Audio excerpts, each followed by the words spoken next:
So it says leave meeting or continue. I continue. It says Okay. not being recorded. Yep, you look good, Joe. I just say continue. Okay. And we're about ready to start. Ready? Yeah.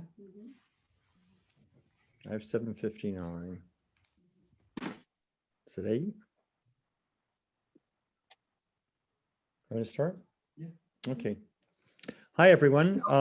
Thank you for coming to tonight's discussion on James Baldwin, race, media, and psychoanalysis. I'm Joe Lovett from A Closer Look. A Closer Look promotes matters of health and social justice through film and educational outreach campaigns. We're particularly interested in promoting intergenerational and interdisciplinary discussion. We're very grateful for the partnership of the Gray Art Gallery, NYU's Fine Arts Museum, for this event. The Gray shares our interest in intergenerational discussion and in the life work of James Baldwin. You should know that the Gray is developing a major exhibit about the many American artists and writers who, like James Baldwin, moved to Paris after World War II. Baldwin, as you may know, spent much of his later life in France. So thank you, Lynn Gumpert, director of the Gray Art Gallery, and your staff for your continued interest in under-recognized histories and for art and artists, and for helping to get the word out about this event. I'd like to now welcome our participants. Aisha Karefa-Smart. Hi, Aisha.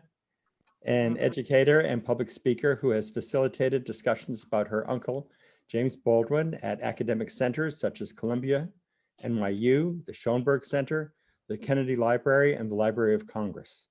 Aisha, thank you so much for being here tonight. Thank you. Thank you for having me. Annie Lee Jones is a clinical psychologist and a psychoanalyst. She is a fellow at the Institute for Psychoanalytic Training and Research, known as IPTAR. Welcome and thank you, Annie Lee. Thank you.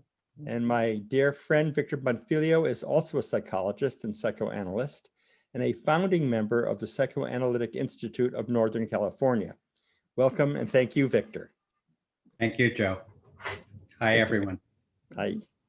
It's exciting for us just a few days after Juneteenth and in the middle of Gay Pride Month to reflect on James Baldwin, a brilliant writer. They can't hear. They Can't hear. Sorry. Can't hear me at all, just all of a sudden? They can hear. You can hear? Thank you.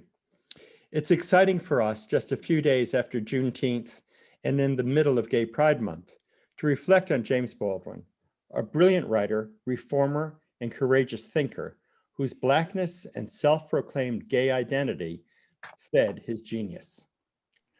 Since we have an intergenerational audience, I'd like to set the scene as to the meaning of this 1979 Jimmy Baldwin profile for me. Let's go back 10 years before 1979 to 1969. That's 10 years before Sylvia Chase spoke to Jimmy for ABC's 2020. In 1969, I was 23, or almost 24, and I had just left Columbia Film School at the end of a New York Cops Billy Club during the Columbia student strike. The Columbia strike had begun to protest the injustice of a gym being built for Columbia and erected on public land in Morningside Heights in West Harlem. The reason the land was being given to Columbia was that it would improve the park, which was dangerous, rundown, and home to serious drug trafficking. Improving the park for the West Harlem community in which it was located was not a consideration.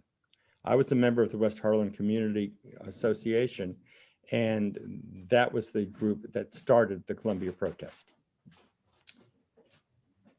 The 1960s, JFK had been assassinated. Martin Luther King, Malcolm X, Bobby Kennedy were assassinated shortly thereafter. At my first job after film school, I was working for a small production company named after its founder, Amram Novak. One of my jobs was casting actors for small industrial film. Amram instructed me that for one particular role, I was to look for a Black actress. Why does this role necessarily have to be played by a Black actress, I asked. Because, Amram answered, if we don't hire a Black actress, she won't have a job. Because believe me, no one else is hiring Black actors. Amram's lesson sunk in. To a large degree, the media world was a white world. If you saw a Black face in an ad when I grew up, you were most likely reading Ebony or Jet. There was not a plethora of Black faces being seen or Black stories being told in what we call the mainstream media. And that erasing of the Black experience has persisted, though certainly lessened, every decade since. This past year of COVID shutdown, isolation, and reflection has been dominated by the murder of George Floyd and the growing support for Black Lives Matter. And it has given so many people time to reflect on what is being done to Black people in America today, 42 years after the Baldwin profile, which so many of you have recently watched. Jimmy Baldwin had been presenting Black lives to readers for years. He wrote about their innermost feelings and yearnings. He wrote about whole people with different facets to their characters. And in the 1950s, he wrote Giovanni's Room about homosexuality and talked publicly about his own homosexuality. That was the 1950s. His honesty and personal courage were an inspiration to me and to so many of us. Jimmy became a major civil rights leader. The pictures of this little Black gay man with the slightest build marching at the front of protest lines in the Deep South was an inspiration. He was a hero to me, so it was thrilling to be offered a chance to do a film on him when I came to 2020 as a producer. As the producer, my job was to gain Jimmy's trust and cooperation, decide what sequences we would shoot that we would then meld with what he had to say in his later interview with Sylvia at the end of the production period. At first, Jimmy seemed wary, but he soon warmed up, and we planned to shoot the discussion he was having with student reporters at the Police Athletic League in West Harlem. I just got a note from one of the now grown children who was in that sequence. We also shot a visit to his publisher and a scene at a family dinner at his mother's apartment, where Aisha was almost a teenager. My dear friend and longtime colleague, the late Sylvia Chase, was one of the greatest interviewers I had ever worked with. We had met at CBS News in the mid-70s when the news divisions were considered a public trust and not expected to turn a profit. Sylvia and I did a report, What Do You Say When Your Kid Says He's Gay, for CBS. It was the first gay positive piece ever to air on network television. Sylvia, not unlike Jimmy, had a way of sitting down with someone, opening her heart, reaching in and handing it to them and saying, here, this is who I am. She then put it back in her chest, zip up her blouse, and after that, anyone would tell her anything. It was her warmth and desire to listen, I think, that allowed Jimmy to give us this extraordinary interview. When I learned that we were not going to air the piece, I was shocked. Who wants to listen to a Black gay has-been, I was told. Was the piece too gay? I was the only openly gay person on staff at the time. Too Black? Too honest for the advertisers our new show was hoping to draw? As befuddled as I was, Jimmy was not. I brought him to see the piece. I wanted him to know what he had done with his time, what we had done with his time in his words. I'm glad he had the chance to see it, and I'm glad so many people have been able to see it now. As ever, he certainly speaks to our time. Jimmy's niece, Aisha Karefa-Smart, was not quite a teenager when we shot the film.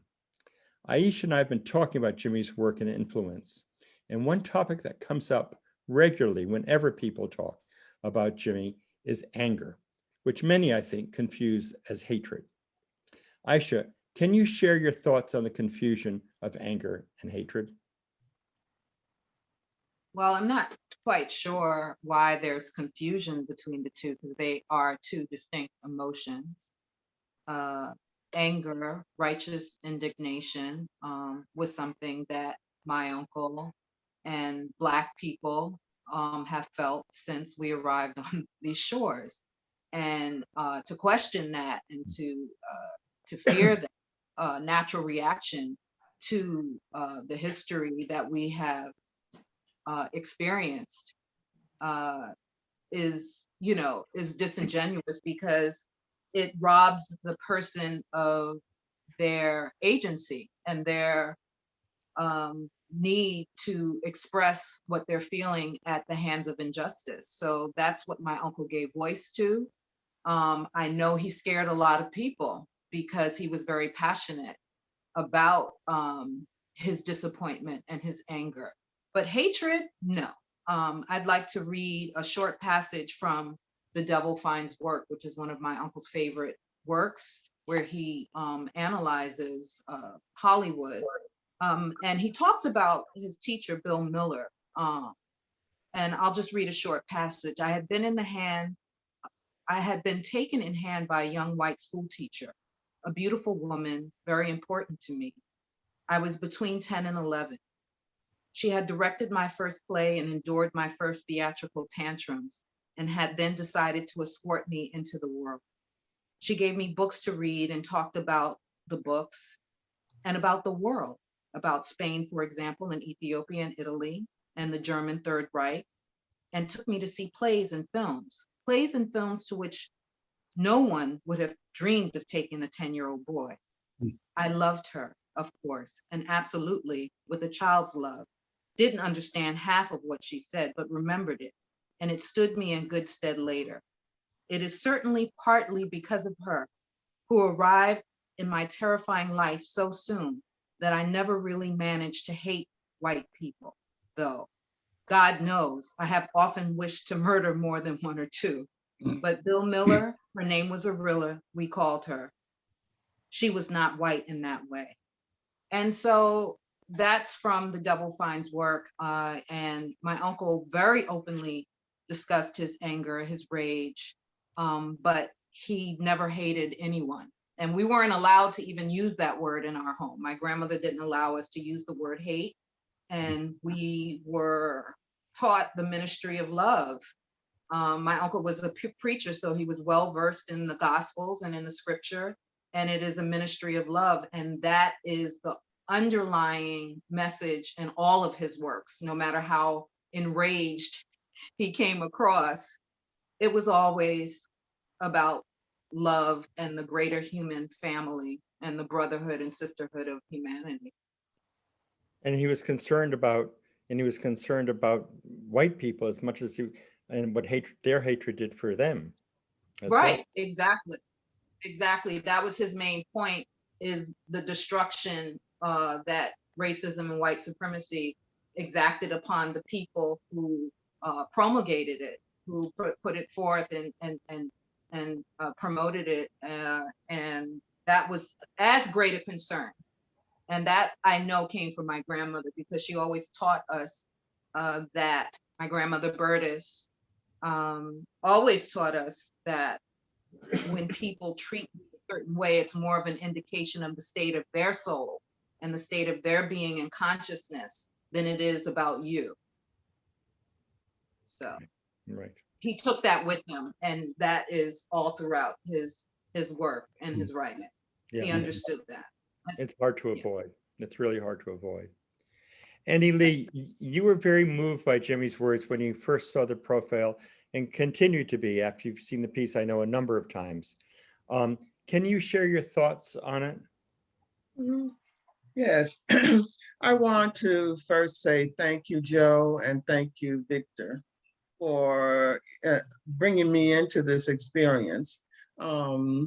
I have loved James Baldwin's writings forever. In my undergraduate years, sitting around trees on campus in Augusta, that was our readings. We actually traded Baldwin books because of the paperbacks, because we didn't have any money. And so we basically traded them the way you would trade sport cards. You knew who you gave your book to because they gave you one of theirs. So it's always been in my life. as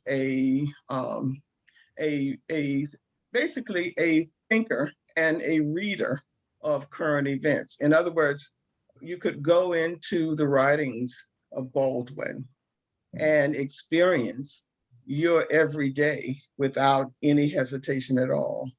I remember the first time I saw him on television during a march. I think they were in Alabama, and my imagination had him at 6'9" and 200 pounds. And when I saw him go up to the podium with a few celebrities, I could, such an extraordinary person in such a small, vulnerable body. And I became very afraid for him then, because they were proceeding to march, I think from, I forget where, to Montgomery. So I was very afraid those 2 nights that they were on the road. So that's my memory of first seeing him on television. But I always had his words. Many of the men who returned from Vietnam were my teachers in high school. So they knew Baldwin. They knew Baldwin very well. And so I say that to say that when I saw the film, the intimacy of the film and how I watched the filmmaker's eye move through the community, through the real community that I know, not some fake off Fifth Avenue near the publisher's house kind of situation, but real. And not just real then when the filmmaker was filming, but real now. I was moved to see Baldwin walking along the streets that look very much like the streets I walk along, and the people in the streets, the poverty, and him giving voice to the risks our young and our young children in our community face, because a nation that deprives them of access to the things they need to grow and thrive. And to see the children playing, all of these things were made Baldwin a part of my everyday. My writing now includes a very clear turn toward reflecting the community in which I am in. I don't act as if I have a presence in white psychoanalysis. I write psychoanalytically from my Black and Brown communities. And I saw my street, my current block on the film. And that's looking at the film, looking at the film in 2021. So film was very real to me. And as I told Joe, let me just speak about the film because it captures the now, it captures now for me.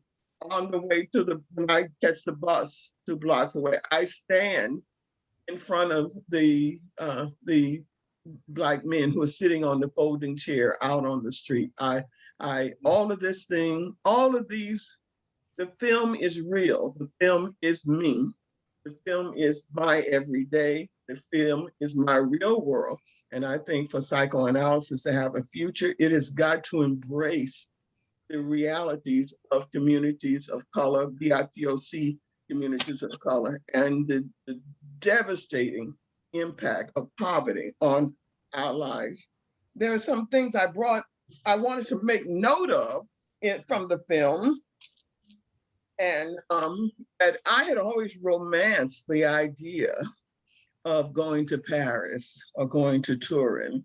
As a matter of fact, sometimes I wax poetic in some of my treatment with my patients about this fantasy. And I always believed that Baldwin was able to carry it out. He was able to get out of this the space and find some space there. But I know things have changed very much in Paris because I hear from friends now. But still, the fantasy is there. And having him speak about that in the film meant quite a bit to me.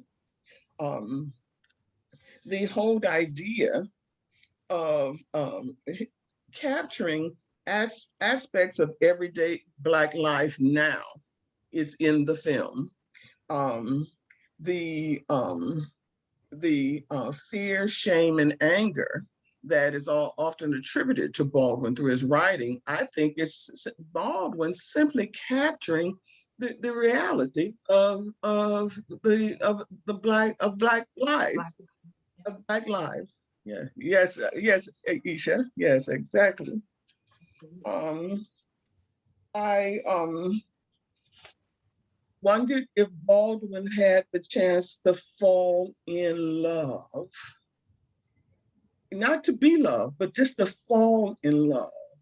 And I'm not familiar enough with his writings to know if he was able to find a space to capture that, because there's a longing for love that you hear in his voice. Absolutely. You see in his eyes, and you see in his projection, the way he projects in the film. It's just beautiful.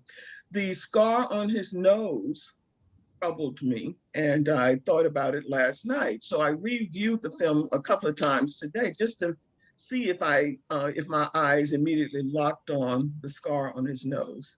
And I worried that he'd been assaulted somewhere in the East Village or somewhere, or I didn't know where the scar came from. And it stuck with me because the physicalness of one's presence is something that I focus on a lot, and that sometimes I'm concerned about being the embodiment of other people's fears and other people's anxieties. And so the scar on his nose is something that stayed with me, and I see I'm repeating it, so it did stay with me for multiple viewings. This is profound, and I'm going to hope write about this, that I had not, I don't know how, I have not found a way to say it other than to use Baldwin's words, but this phrase from the film will stay with me, and I will revisit it in writing. There is a price this republic exacts from any Black man or woman walking, and that is a crime. And I repeat it, there is a price this republic exacts from any Black man or woman walking, and that is a crime. I know that racism has been declared a public health issue by the new administration, which is very important. But what this statement does, it makes a declaration of what happens when a Black body moves through this world in America. And I think it's very important. Also, I don't know you personally, you white person that's engaging me, and I am engaging with you with some hesitancy, but I know you historically, and that's a Baldwin quote. Yeah. And lastly, I want to, I know we've lost Sylvia, unfortunately, but the phrasing of a question she put to Baldwin captured a lot. And I'm going to read it to you exactly, and I'll end on that.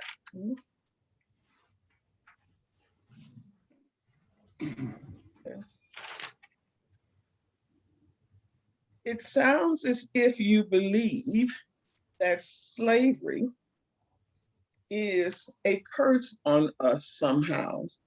And I'll leave you with that because we are now in a country that has made Juneteenth a federal holiday. And I actually had the honor and privilege of reading the declaration from the from the federal government on my job at my desk. I'm a civil service worker for the federal government. And it declared very clearly the importance of slavery. And I think it's the first time I've been in the federal government for over 40, 45 years. And I got to see slavery written, and I got to see slavery declared as an integral part of our history as Americans. And that's enough for me to celebrate Juneteenth forever. Whoa, thank you, Annie Lee. Yes, thank you. Thank you so much. Okay.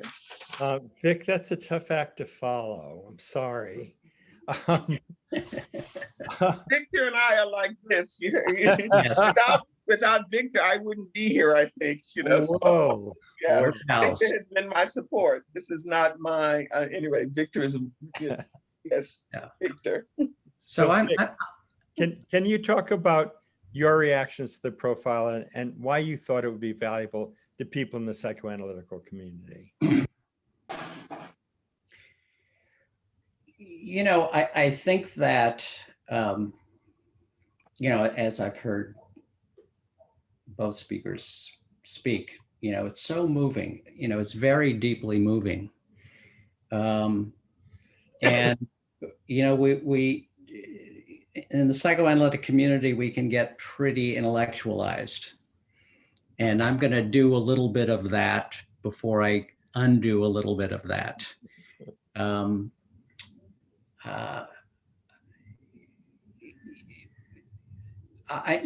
so glad to hear from the two of you, because this is your story to tell. It's not my story to tell. I can tell you part of the white story, but I can't tell you the black story. But I can talk a little bit about psychoanalysis, which is one of the themes here. And I'm going to go ahead and talk about that for a few minutes. I think I decided that there were two topics that might be helpful for people in this discussion. One is the intergenerational transmission of trauma, and one is psychoanalytic interpretation. Because I feel like Baldwin was a great psychoanalytic interpreter. First, intergenerational transmission of trauma. Everyone has trauma, big and little. Each of us has to process trauma or traumas so that we're not crippled by it or them. Some trauma is so powerful that it stagnates and does cripple us. The recognition of trauma by another helps us to open up and make room for understanding of our trauma as we're held in mind by the other person, a parent, a spouse, a friend, a therapist. Trauma becomes more bearable and can loosen its grip on us. But some trauma is too much to bear. The trauma of war, deprivation, the Holocaust, and for African Americans growing up in this country. If this great trauma is not spoken about, felt deeply, and we can make change happen, it will stagnate and we will stagnate. And as we've learned from experience, it will be passed on to the next generation and the generation after that and after that. I'm going to actually quote from Annie, one of your papers. The history of enslavement by Blacks by its citizens has scarred the psyche of both Blacks and whites with an intergenerational transmission of the belief that dark skin and all other socially defined features of Blackness signify a difference that is inherently genetically inferior. So while you're soaking that in, I'm going to say something about psychoanalytic interpretation. Interpretation is one of the basic tools of psychoanalysis and psychotherapy. Through attending carefully to the person I am meeting with, I listen as they talk freely about what comes to mind. My mind finds patterns, some useful, many not useful. If a pattern keeps coming to mind, I will consider saying something. In the same manner as I described listening, I come up with ideas about what I might say that the other person might be able to hear. I say something, in other words, I make an interpretation, and I wait to see what happens. And I go back to free listening. Maybe my patient takes it up, maybe not. I wait. Sometimes my patient refers to it, either as their thought or as mine. Then I know that I might be onto something useful. I believe that James Baldwin could have had a similar process, but he was listening to the larger American society, and he made brilliant interpretations. I have a number of them that you may have heard before, but they're worth repeating because each time they're spoken, they create more possibility for a more expansive, deeper impact, at least for me, and I think for many of you. First, a background story that Baldwin tells. I remember standing on a street corner with the black painter Buford Delaney down in the village, waiting for a light to change. And he pointed down and he said, "Look." I looked and all I saw was water. And he said, "Look again," which I did. And I saw oil on the water and the city reflected in it. It was a revelation to me. I can't explain it. He taught me how to see and how to trust what I saw. Painters often have taught writers how to see. And once you have that experience, you see differently. To me, this is a wonderful example of the work of a psychoanalyst. Baldwin teaches us how to see with all our senses. And if we let ourselves be open to it, we are changed. I'm now going to read several interpretations from Baldwin. I will read each one and pause, let it in, feel what happens to you. It is true that the more one learns, the less one knows. I am still learning.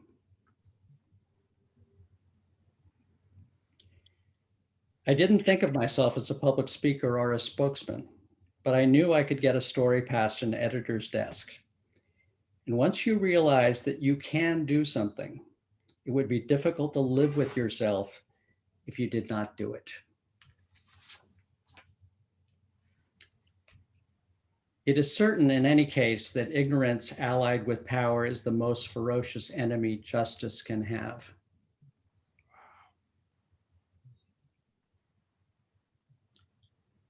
I'm not interested in anybody's guilt. Guilt is a luxury that we can no longer afford. I know you didn't do it, and I didn't do it either. But I'm responsible because I'm an adult and a citizen of this country, and you were responsible for it too, for the same reason. Anyone who's trying to be conscious must begin to dismiss the vocabulary which we have used for so long to cover it up, to lie about the way things are.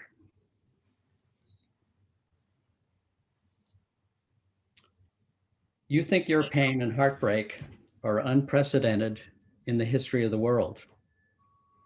But then you read.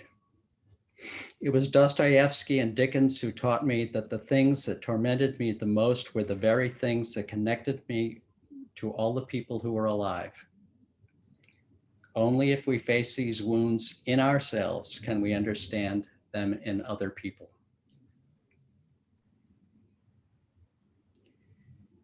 When I was a kid, the world was white for all intents and purposes.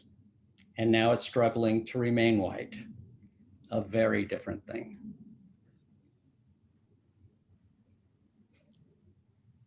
One cannot deny the humanity of another without diminishing one's own.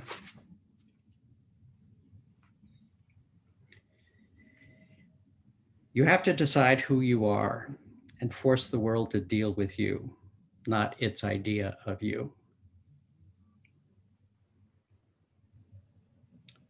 White people don't want to, cannot bear the pain of recognizing what they have done.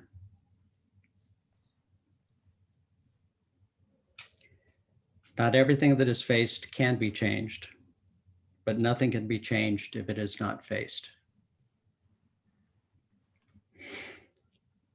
I imagine that one of the reasons people cling to their hate so stubbornly is because they sense once it is gone, they will be forced to deal with pain.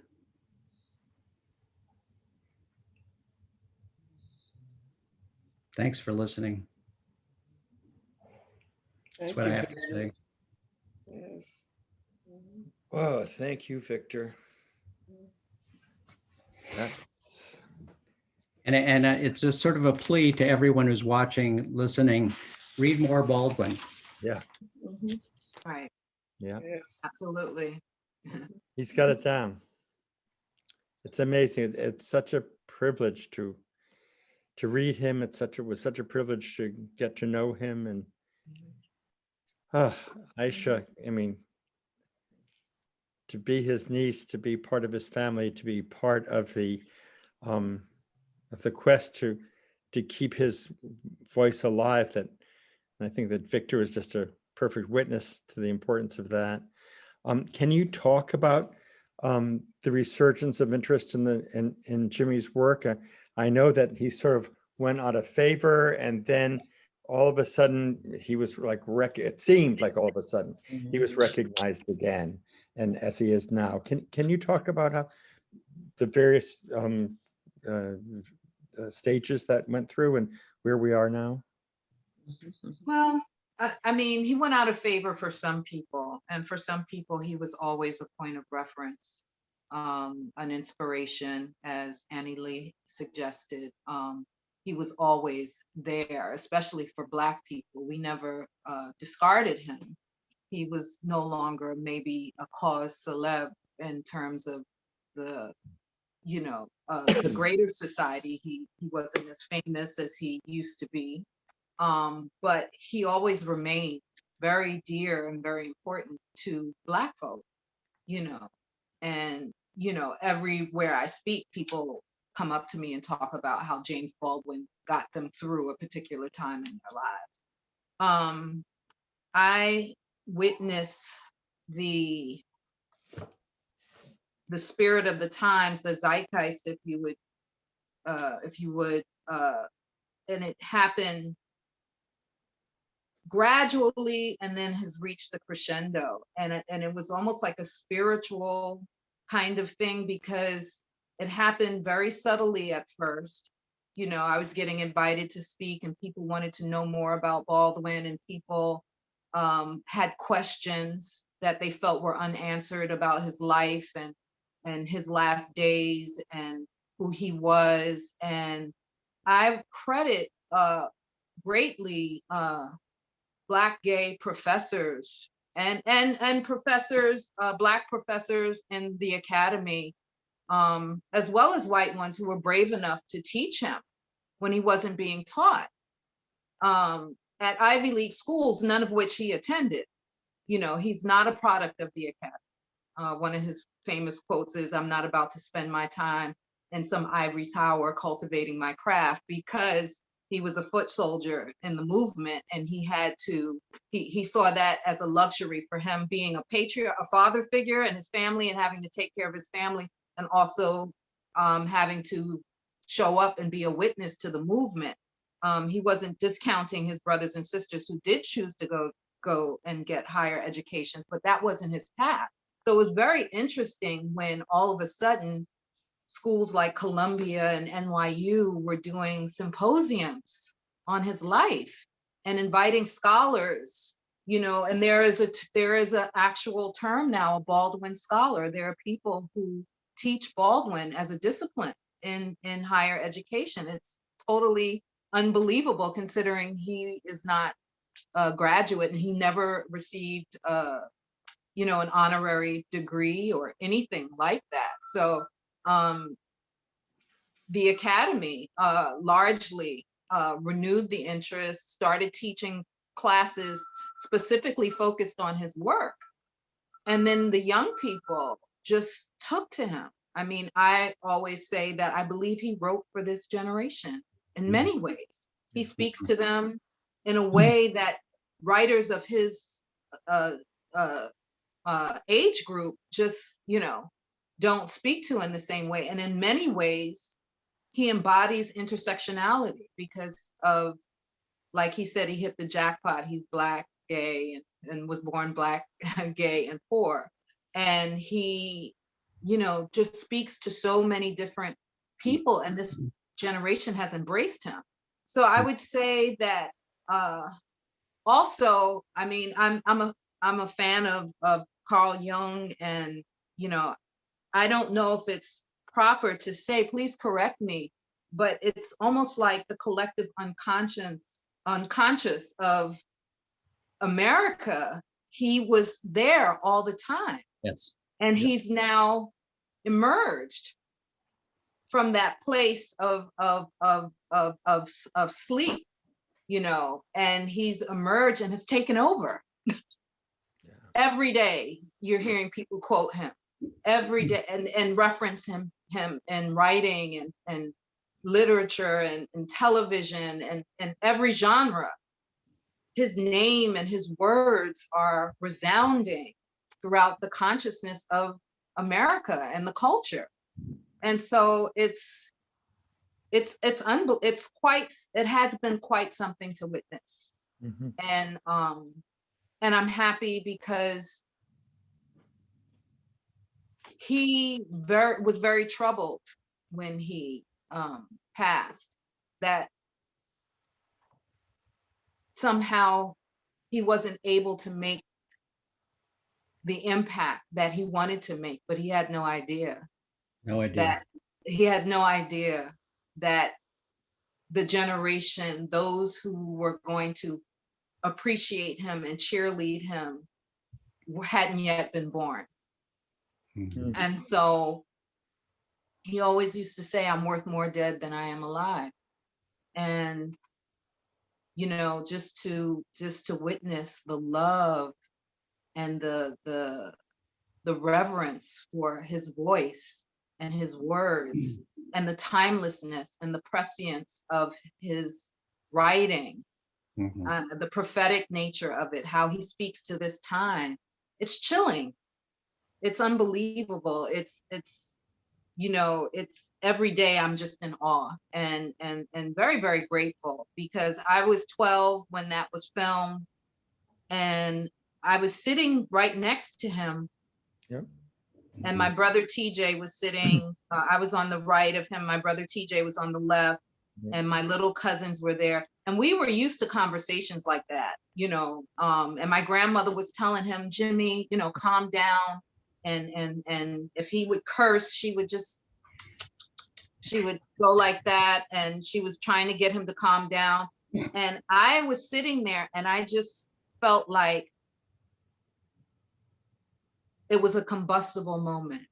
Like I might explode, because I was absorbing every word that he was saying, and every emotion, and the rage and the love and all of it was all mixed together.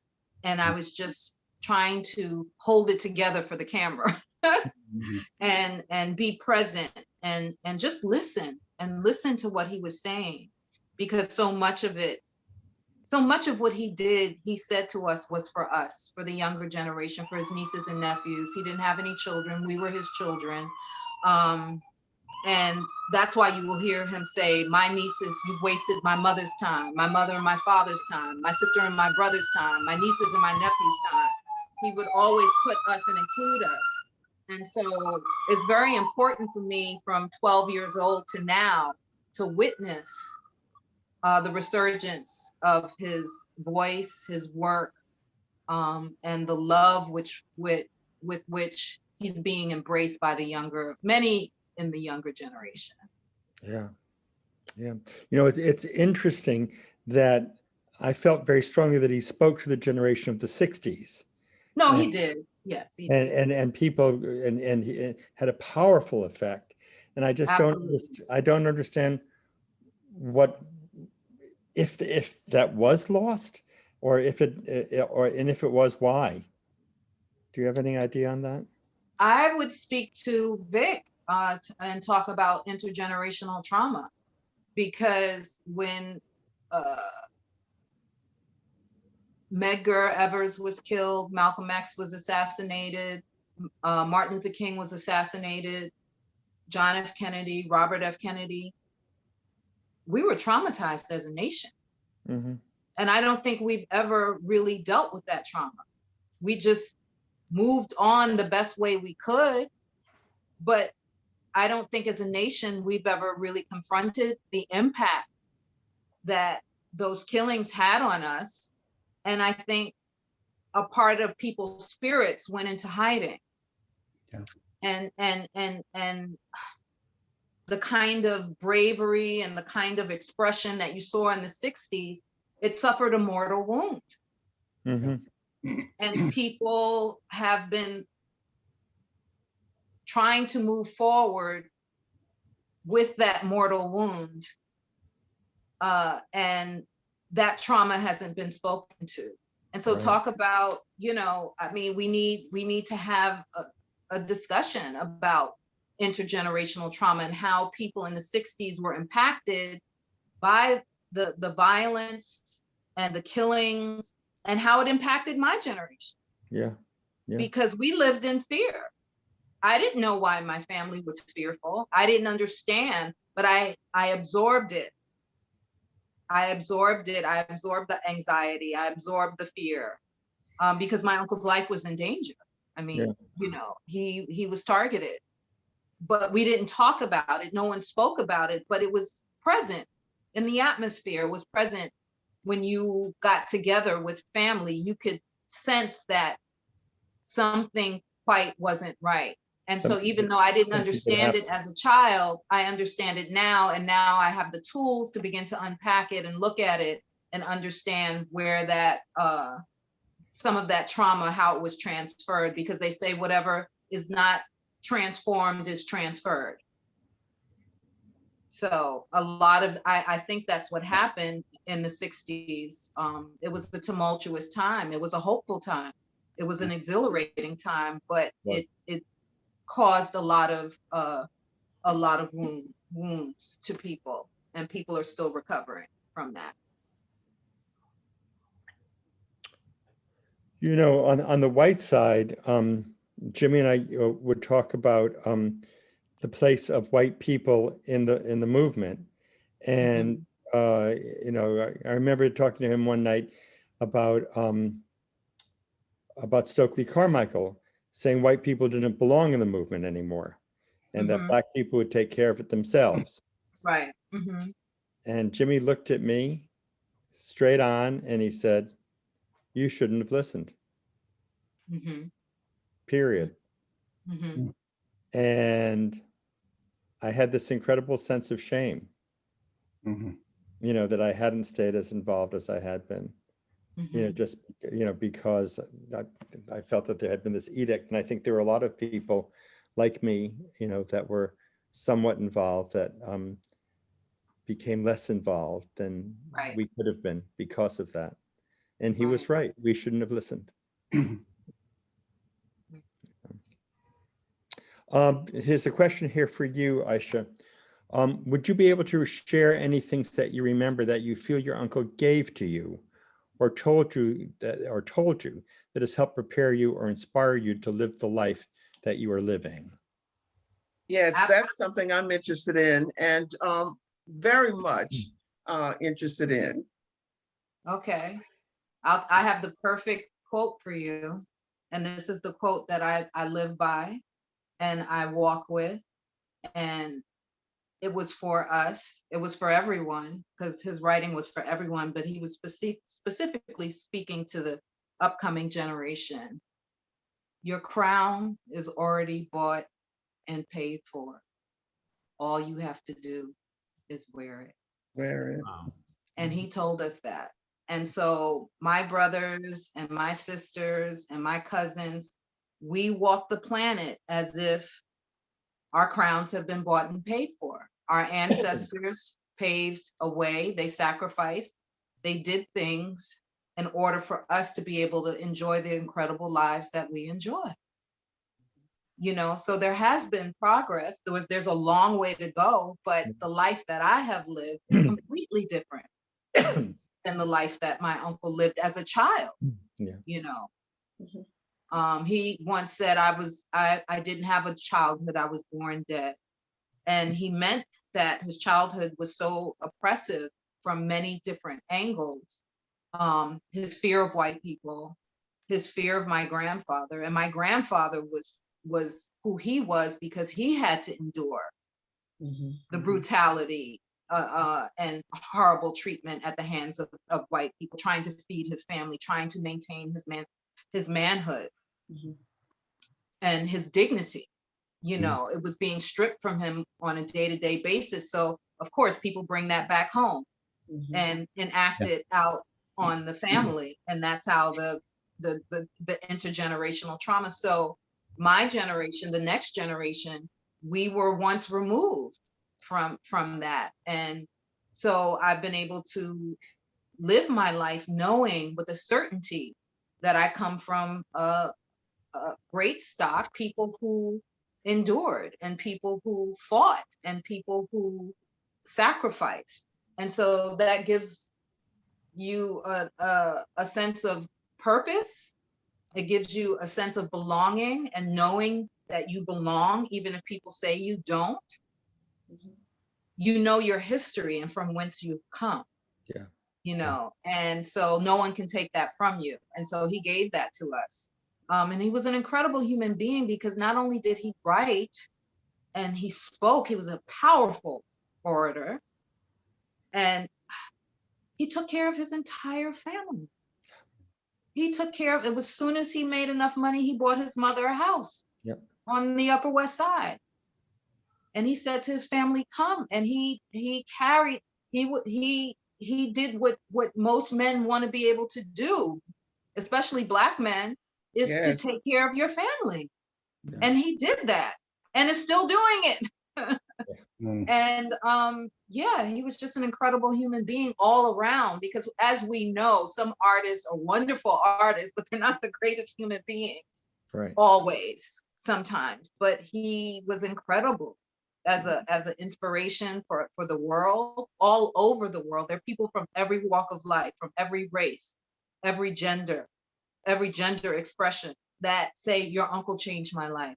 I read his book. I'm from Russia. I'm from Germany. I'm from, you know, El Salvador. I'm from wherever.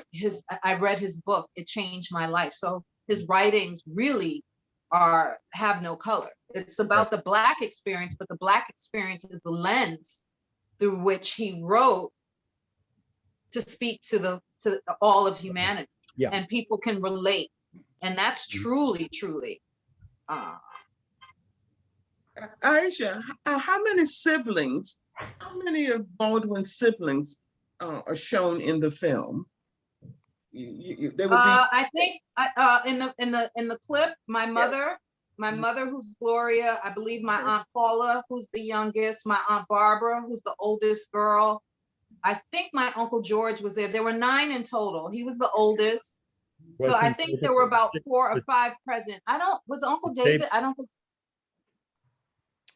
He was supposed to have been there. I don't remember if he was there. Okay. Right. I don't think so, but about 4. He might have been. 4 were working that present. night. Aunt Barbara, Aunt Paula, my mother Gloria, and I think my Uncle George. Mhm. There's a question that could, I guess, be for either Vic or Annie Lee. This gentleman writes, I'm very interested to hear about the significance of Baldwin's thinking in relation to psychoanalysis. Was Baldwin interested in analysis, the theory, or was he in analysis, the practice? I don't know about that. How can we learn psychoanalysis from Baldwin? Hmm. Well, it's a big question. I don't believe that he was in psychoanalysis. I think in the Paris Review article, he said something like, I didn't want to be adjusted. Yes. And in those days, that was what happened in psychoanalysis. You got adjusted to a particular form. And that has changed in most of psychoanalysis, not all of psychoanalysis. Right. So what was the rest of the question? Well, Um, the narrative form of Baldwin's writing, Jacobson would be Jacobsonian, and it would be basically the narrative form, which many contemporary psychoanalysts use now. I write in the narrative form. I rely heavily on the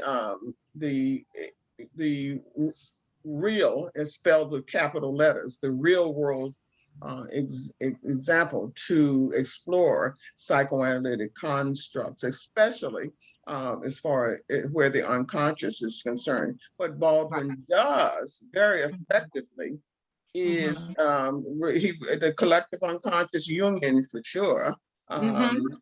Absolutely. Yeah, absolutely. And also what Baldwin does is that Baldwin illuminates what Bromberg talks about, the lived experience of every day, and how that lived experience is part of your own subjectivity. And when Baldwin talks about Baldwin and Fanon go hand in hand. I mean, they're just the projected, the projection, the moving through the world and having the experience of having the others, fears, fantasies, and whatever projected on your body. This is all contemporary psychoanalytic constructs. Also, the embodiment of whatever another's fear is, that when you move into the world. There's also Miriam Fricker, who writes about who's authorized to have knowledge, that our culture is one that will designate whiteness as being the authority to define and determine what's knowledge or not. But Baldwin declares what's real. His writing, when you read his writing, you are immediately informed.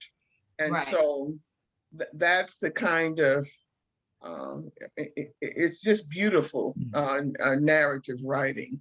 And it carries the reader into the world of the writer. Andre Green, a French analyst who Baldwin, I think, would love, who's passed maybe about half a decade ago.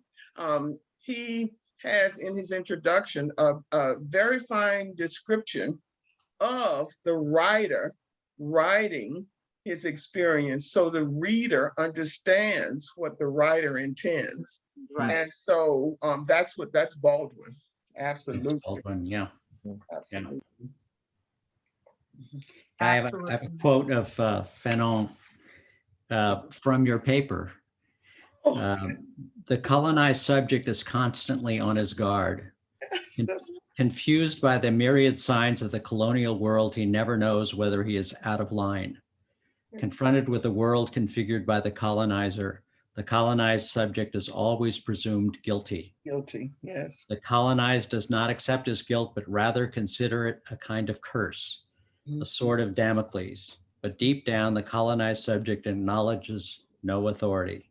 He is dominated, but not domesticated. Domesticated. I have another one. I have something I want to add. This is actually a quote taken from the segment, but it spoke to me because this is how he talked, and this is how we talked in our home about race and about white people and what was going on in the minds of white people to make certain whites behave the way that they did. And so he says, white people go around, it seems to me, with a very carefully suppressed terror of Black people, a tremendous uneasiness. They don't know what the Black face hides. So Fanon, black skin, white mask comes to mind here. Yes. What it's hiding is American history. What it's hiding is what white people know they have done and what they like doing.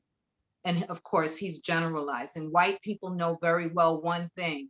It's the only thing they have to know. They know this. Everything else they'll say is a lie. They know they would not like to be Black here. Yes. So, I mean, that sums it up, in terms of when we're talking about the idea of whiteness as a construct, whiteness as an idea that was created. My uncle often said that Europeans came to America to become white, because before they came here, you were your tribe. You were a Dane. You were Irish. Yes. You were a member of your community and your tribe. Your identity wasn't white, or was not this construct, and that became real and is unique to America, where there is a construct that exists, and that is what he's speaking to. That identity construct, not necessarily individuals. So,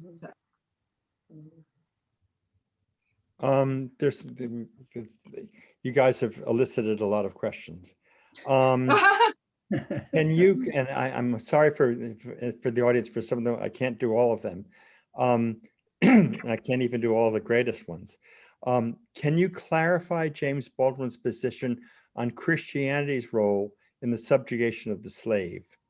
What would Jimmy say about whether Christian religion played a role in emasculating and erasing the modern era Black identity? Whoa.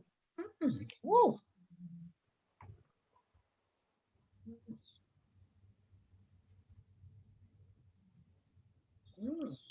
Anyone game? I'm not qualified. No, I can't. Yeah, it would be speculation. It would Yeah, be, yes. yeah. Yes, I can't. Yeah, we would be pulling words out from. Okay. Yeah. All right, then we'll leave it. I'm sorry. Yes, that's not my area. And Okay. All right, so here's one from the same questioner. What would James Baldwin say about members of the Black community embodying behaviors of their historic oppressors in civil rights matters? Referring to George Orwell's book, Animal Farm, when the animals had power, they forgot why they had the revolution in the first place. Cornel West has commented on the trend for some members of the Black community to repeat sins of the oppressor against other communities once in power. One example he cited was the encouragement of repression of other communities like LGBTQ, voting against marriage equality. What would Baldwin say? I think he's, yeah, I couldn't go into that because I don't have the expertise, and that's a broad, overgeneralized question for me. yeah, So I could not. right. Yes. But I think it's pretty, from my knowledge of Jimmy, was that, he was for freedom and self-expression of whatever group it was. And I think he would have defended the, anybody being attacked by anyone. Right. I think that's pretty fair to say.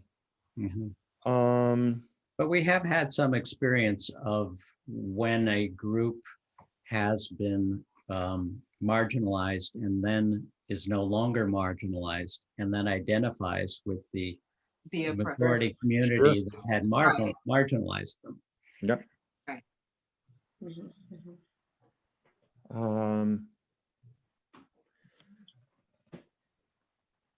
Okay. And what did somebody is asking you? You already brought this up about Frantz Fanon, but what did Baldwin think of his writings and of Frantz Fanon? Any idea? Sure. I'm not sure. Okay. No, I don't have any point of reference to point to where he references or speaks about Fanon's writing. But I agree with Annie Lee. They're very much speak to the issues of Blackness and Black identity in a white space in very similar ways, and the impact it has on the psyche of Black people having to exist in a society where you have to wear a sort of mask. I encourage people, all of your answers to all of the questions about what would Baldwin think about. Read Baldwin. Read him. It's in his writings, you'll find it. he speaks to almost everything. And because things have shifted since the 60s when he was, you know, at his height in terms of activism, speaking and writing. But there's a core to his writings that I think once you read will speak to the questions that you're asking now about certain things that didn't exist on the same level in the 60s when he was, you know, most active. But yes, I agree. Read Baldwin. It's there. One of the amazing collection of essays that I suggest people get is The Cross of Redemption. It's previously uncollected writings of James Baldwin, edited by Randall Keenan.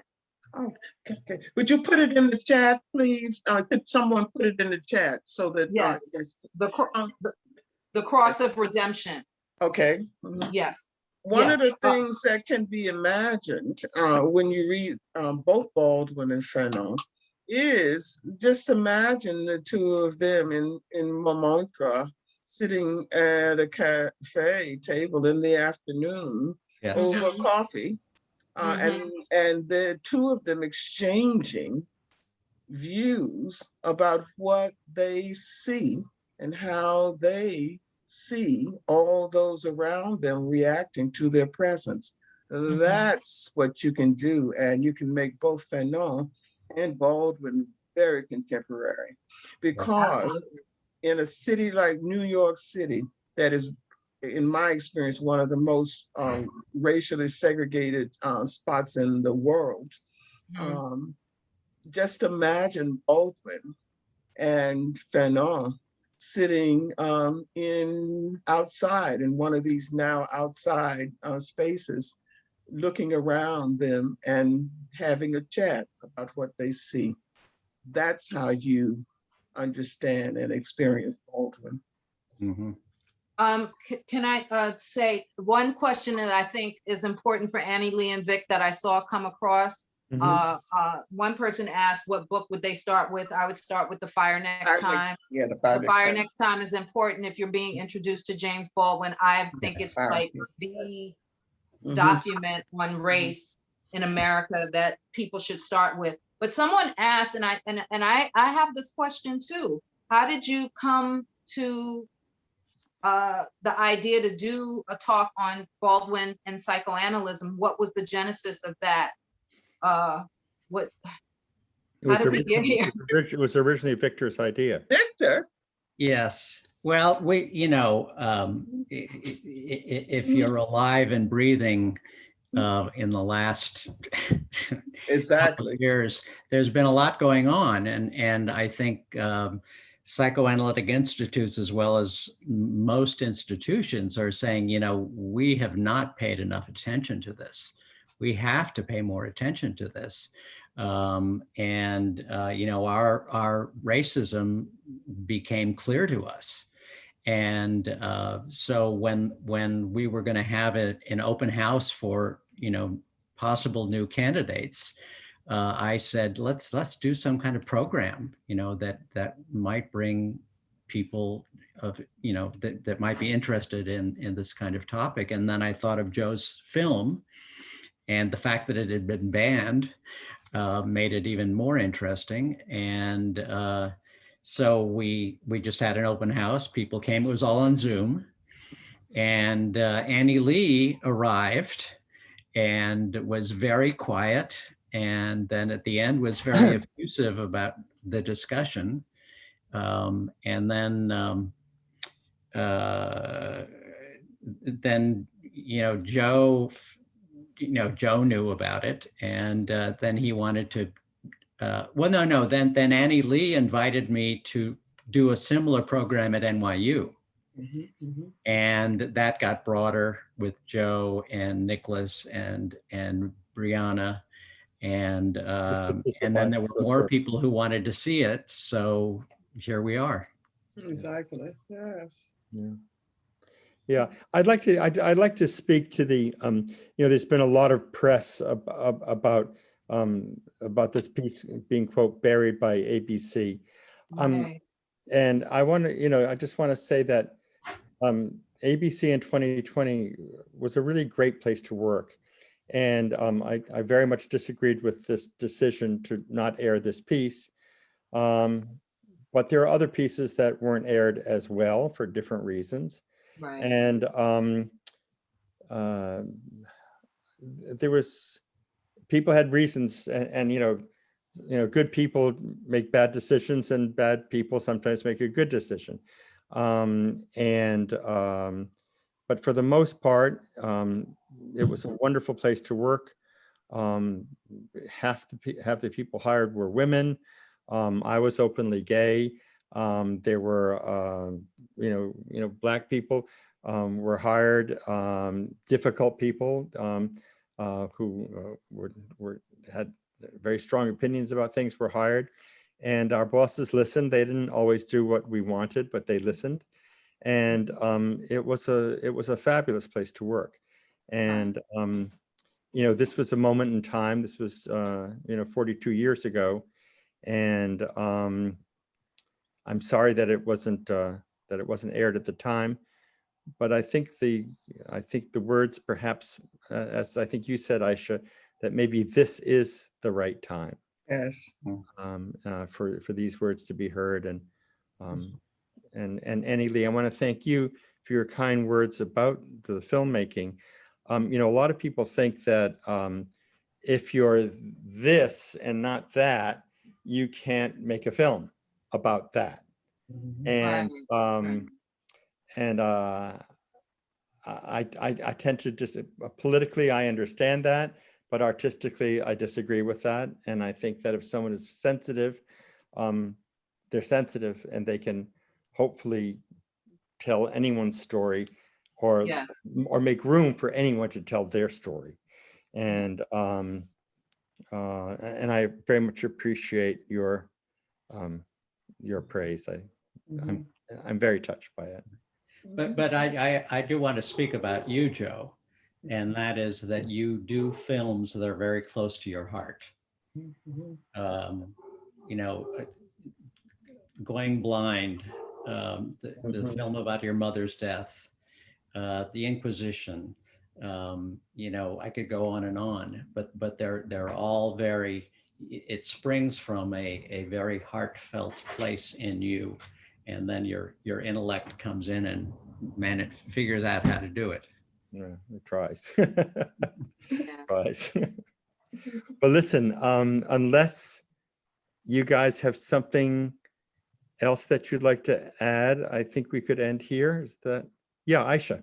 Someone asked about his time in São Paulo and whether or not it was a respite for him. It definitely was. I believe it saved his life. We're devastated that the home wasn't able to be preserved. It was purchased by developers, and they had more money, more power, more influence than the family did. And but there were wonderful times spent there, and he got an incredible amount of writing done, and it was his place to take a break in between traveling and speaking and being on the front lines of the movement. And it was a very, very special place. Yes, so to answer your question, São Paulo de Vence was a very important place for him, and a very important place for him to write, even though he was a son of Harlem. And he always came home and spent time, and always went back to the old block, always went back to the old neighborhood, spoke to the people who lived there, and maintained his roots in New York and Harlem. São Paulo de Vence was also a special place for him, and also home. Yeah, my husband and I visited him there, and it was pretty clear that it was a very special place for him. Very special place for him. Okay, I cannot thank each of you enough. I've learned so much, and I can't wait to go back and reread some certain things, and read some of the things I haven't read. So thank you very, very much. And for people watching this who have friends that might want to see it, I think it's being recorded on Facebook Live, so it will be there. And it's a real honor to be able to talk about Jimmy Baldwin with so many people. Yeah, thank you. Yes, thank you, thank you, Oh. Thank you so much. Okay. thank Bye. you.